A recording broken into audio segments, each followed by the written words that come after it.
नमस्कार मित्रांनो, आपण आज पाहणार आहोत जर्नल एंट्रीज कशा करायच्या. जसं की salary paid to Raj, cash of ₹12,000. Salary expenses आहे, सॅलरी आपण देतोय म्हणजे आपल्याकडून सॅलरी जाते, तर सॅलरी अकाउंट डेबिट होणार. कॅश ॲसेट आहे, कॅश जाते, कॅश ही क्रेडिट होणार. Salary account debit to cash अशी एंट्री होणार.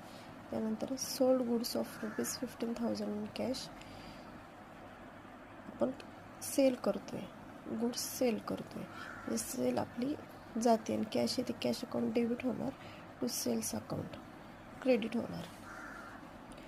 Withdraw cash from bank account bank of ₹5,000. बँकमधून आपली कॅश आपण काढली तर बँक अकाउंट डेबिट होणार टू कॅश अकाउंट, कॅश आली, कॅश अकाउंट क्रेडिट होणार. Purchase goods of ₹20,000 cash, purchase जो एक्सपेन्सेस आहे, खर्च आहे, तो डेबिट होणार. कॅश ॲसेट आहे, क्रेडिट होणार. Purchase account debit to cash. अशा प्रकारे ह्या जर्नल एंट्रीज आपण करू शकतो.